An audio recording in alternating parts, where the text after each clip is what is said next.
Thanks, Deepak. Our next speaker for today is Mr. Deepak Vaidya. Mr. Deepak Vaidya is Business Head, India, BA Europe for Outokumpu. And the topic which Mr. Vaidya is going to take is high performance stainless steel and nickel alloys to mitigate corrosion in petrochemical and refining industries. So, good evening everybody, and the topic, as I said, is high performance stainless steel and nickel alloys to mitigate corrosion in the petrochemical and refining industry. So when you talk about the petrochemical and refining industries, the major equipments that are there in the industry are process piping, pipelines, pressure vessels, heat exchangers and storage tanks. And what you have in the environment is basically the chlorides, you have different temperature, you have H2S, you have sulfur, pH, and the defects or issues that you get in the operations are basically the cracking or localized corrosion. It could be sulfide stress corrosion cracking, or maybe what you need in the material is the mechanical strength, or there are issues like uniform corrosion.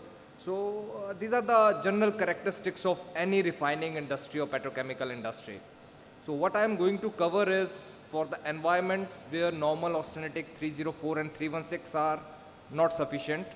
If you see a picture on the left hand side, this is a typical 316L grade. It has a limited resistance to the uniform and corrosion, pitting corrosion. They are susceptible to the stress corrosion cracking, and they have a very moderate mechanical strength. The solutions that we have is basically you need to switch on to either ultra high range alloyed austenitics or maybe to the duplex stainless steel. So duplex stainless steel, which means it has a very high corrosion resistance, it has a very high strength, and where duplex cannot be used because it has a limiting temperature of minus 50 to plus 250 degrees centigrade, you need to go to high alloyed austenitic for extremely corrosive environments. So what are the general characteristics of this ultra range? They are austenite in structure, can be used for varied temperature range, very good resistance to uniform corrosion, and good to exceptionally good resistance to pitting and crevice corrosion up to PREN 56, which is the measure of the pitting corrosion. So this is grade called 654 SMO, which is the highest corrosion resistance stainless steel which is known till date, and it can replace even the Hesta alloys. It has a very good resistance to stress corrosion cracking, very good formability, good weldability, and they are non-magnetic in nature. When we talk about the Forta duplex range, it is 50% austenite, 50% ferrite structure in the same material. The strength is very high, which is more than 400 megapascal as per the standards. And the PREN number is up to 43. They are very good when you talk about the wear resistance or very low thermal expansion where you need a very high energy absorption and good fabricability. When you choose stainless steel to design any product, there are two things. One is the mechanical strength and another is the corrosion resistance that you have to consider. And I talked about the PREN, that is pitting resistance equivalent, but then there is called CPT, critical pitting temperature also. And on the y-axis you see the strength of the material. On the bottom side, left hand side, you see normal 304, which is light blue. Dark blue line is 316L. And the green one that you see is basically the material that I called Forta duplex stainless steel. On the orange you see that is the high alloyed austenitic stainless steels. So when you talk about the chemical composition, PREN strength of the material, if you see the 304, it's written wrong, it's not 314L, it is 304L, 4307. The PREN is only 18 and the mechanical strength you get is around 170 megapascal. Switching to 316L, you get a bit better corrosion resistance, 24 PREN, 170 megapascal strength. But when you switch over to the orange line, which is high alloyed austenitics, if you have seen, we have increased the nickel, we have increased the chromium, molybdenum has been added, nitrogen has been added. So the strength is more or less same or slightly higher in certain cases, but the corrosion resistance, if you see, varies from 28 up to 56 in 654 SMO. When you talk about the green batch, which is the duplex stainless steel, it's again a family of stainless steel. The nickel has been reduced, chromium has been increased, there is some moly and there is nitrogen and some additional elements have been added. But it has a very high strength like 450 to 500 megapascals. So when you use such high strength, it means you can reduce the thickness of the material, make the structures lighter and can utilize that. When you talk about the resistance to chemical and water solutions, within Outokumpu we publish a corrosion handbook. It's in the 11th edition now. I have one copy with me. So it covers around 375 substances, and we have actual on-site test data on that. You can look for any media that you're using, what is the concentration and temperature, and what we have found that more than 97% have a risk of corrosion in the carbon steel. Roughly 53% of the element will corrode 304 and 35% still have a risk for 316L. So what you need in the refining and petrochemical industry is to switch over to the high performance FOTA or the ultra range. You will find similar type of charts, like this is one for the H2SO4 sulfuric acid. This acid is, as you know, is reducing at the low and intermediate concentration but oxidizing at a concentrated, when it is concentrated. So when you see this chart on the left hand side, you see the orange lines. So when you have to read as a technical person, you have to see that you pick up a mass of the material, temperature of the material on the y-axis, and look for a material that it should be on the left hand side of these lines. On the right hand side, we have given the reference with reference to the duplex stainless steels. I'll not cover much into detail. Someone wants to discuss, they can call me or discuss with me anytime. Then talking about CPT, critical pitting temperature as per ASTM G150, this is the ranking of the material you see, like 304, 316L, very low temperature. In the duplex, you have very high. But one thing you will see, like in the end, if you see alloy C276, even in stainless steel, you can have the material which have almost same CPT values. And that's a much economical issue. Similar things you will find in the chlorine, in the water environment also. These are engineering diagrams. The solid lines are there, then there are some dotted lines. You need to read how do you consider what is the ppm level, what is the temperature level. And there are some crevices, so C will be written because crevices are also there when you are using the materials. Now talking about stainless steel versus nickel alloys, like when you are talking about the chloride conditions, 316L is the basic starting material that most of the industry are using. Then you come across with the 904L and nickel alloy 825. They have almost same corrosion resistance.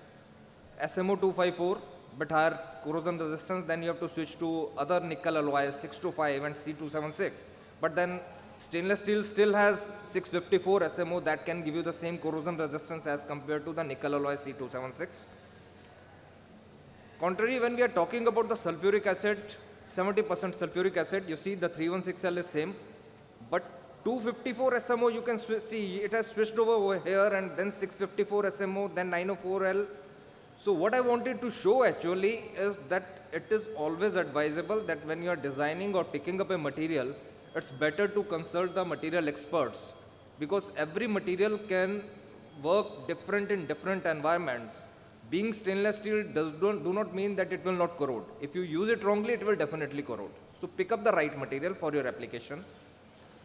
The key benefits of this alloy 825 within our company is that we can make wider coils. So because you are using a lot of material for the piping, so they have less wastage, high yield, because these are very costly materials.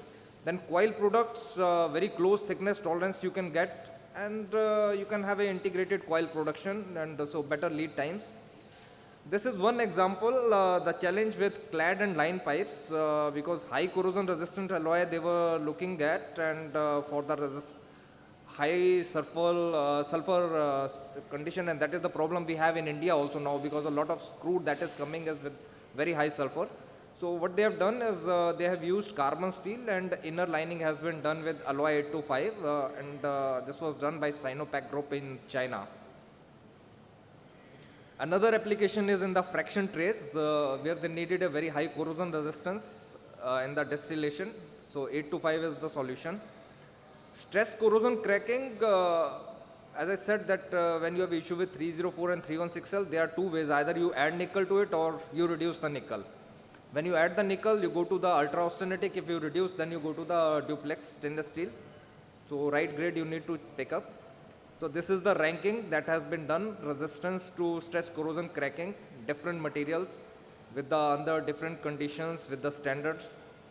They are all available with us. And there was a field testing done in the plate heat exchanger in the North Sea with salinity 3.3 to 3.6% and up to 70 degrees centigrade.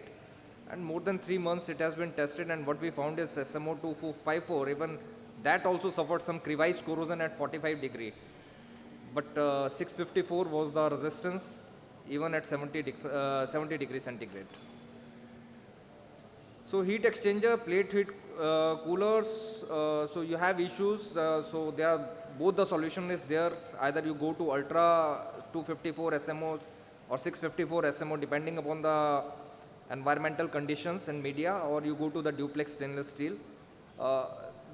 If you remember in the earlier slides, I mentioned that duplex have good fabricability, but I did not mention about this one bending or something formability.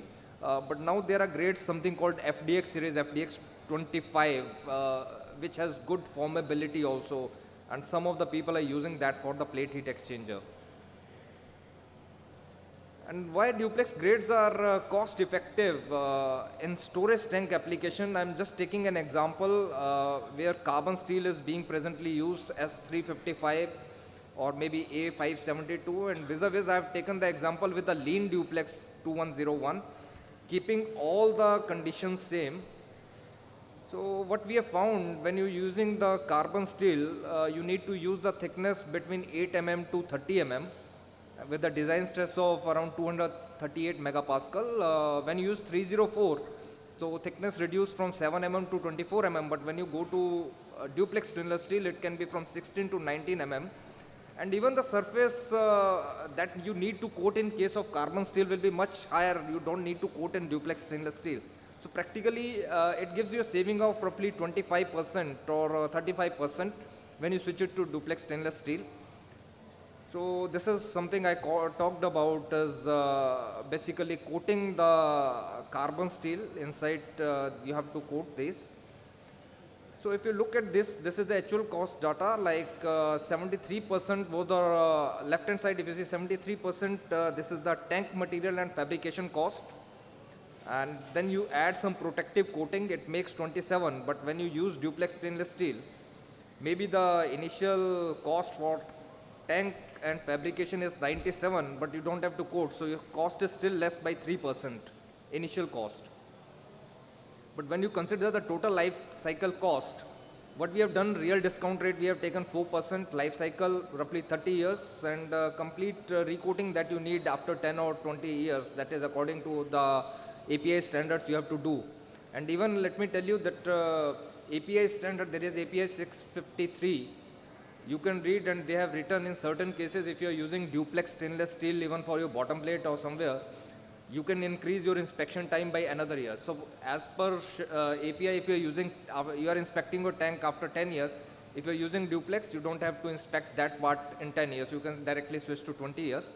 So if you see, when we consider all this maintenance cost, the total investment cost is less by 28%. This is what you save, roughly 30% over carbon steel. So it makes a sense that this stainless steel are cheaper. So considering this, this is a sustainable solution to use higher performance stainless steel and nickel alloys. I work with a company called Outokumpu, which is the inventor of stainless steel. They are the global leaders.